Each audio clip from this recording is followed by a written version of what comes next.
次にホールについて説明します。はじめにパラメトリックツールをクリックし、パートデザイン、ベンチを選択します。そして穴を開ける土台を作成するため、スケッチを追加します。こちらの XY 平面に作図します。四角形を描きます。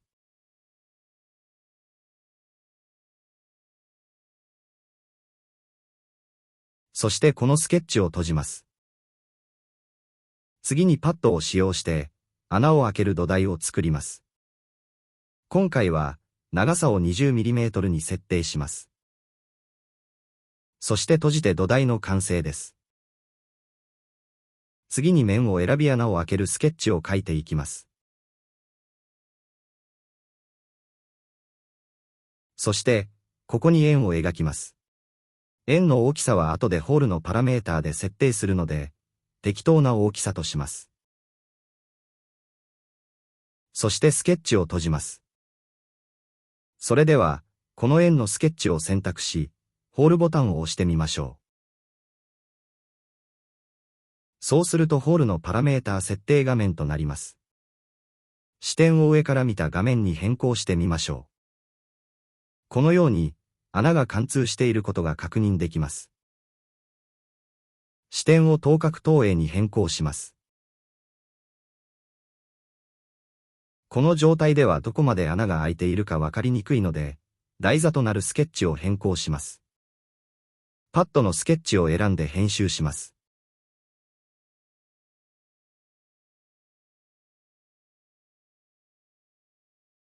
下の辺を原点の位置まで移動します。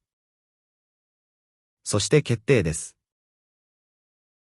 そうすると、このように穴の形状を横から観察することができます。それでは、ホールをダブルクリックして、先ほどのパラメータ設定画面に戻りましょう。最初に直径を調整してみます。この項目を選択し、マウスホイールを操作すると、直径を小さくしたり大きくしたりすることができます。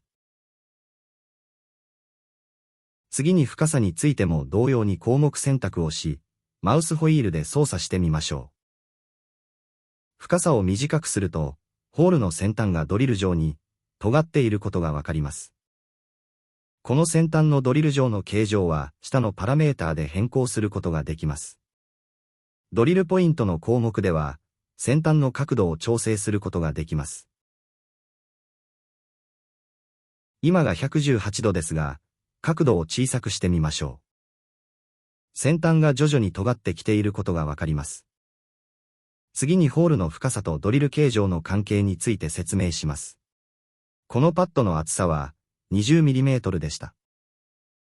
ホールの深さを調整し、ホール先端が底面に接するまで伸ばします。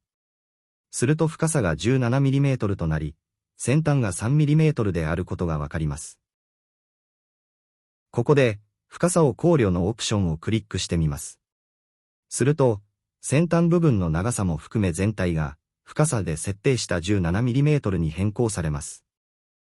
それでは、深さを 20mm に変更してみましょう。するとちょうど先端が、底面に接する状態となります。次にテーパー角について説明します。これは軸方向となす角度を表します。ペーパーオプションをクリックし、値を操作してみましょう。値を小さくすると、このように先の尖った形状となります。反対に値を大きくすると、裾広がりの形状となります。それでは、テーパーオプションをオフとして元に戻しておきます。次はネジの項目について説明します。この項目を有効にするには、プロファイルより、各種の規格を選択します。今回は ISO メートル規格プロファイルを選択します。そしてネジオプションをオンにします。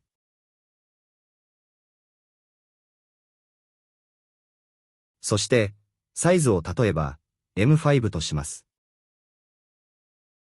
そして、モデルネジ山オプションをチェックします。続いて、ネジ山の表示を更新をチェックします。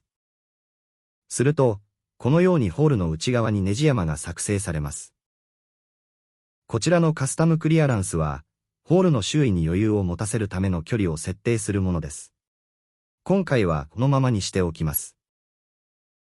次にホールカットのタイプについて説明します。これはネジオプションを設定した場合に、ネジの皿の形状を選択することができます。この皿の形状のことをホールカットタイプと言います。このタイプがカウンターボアと言います。他の形状も設定してみましょう。こちらがカウンターシンクです。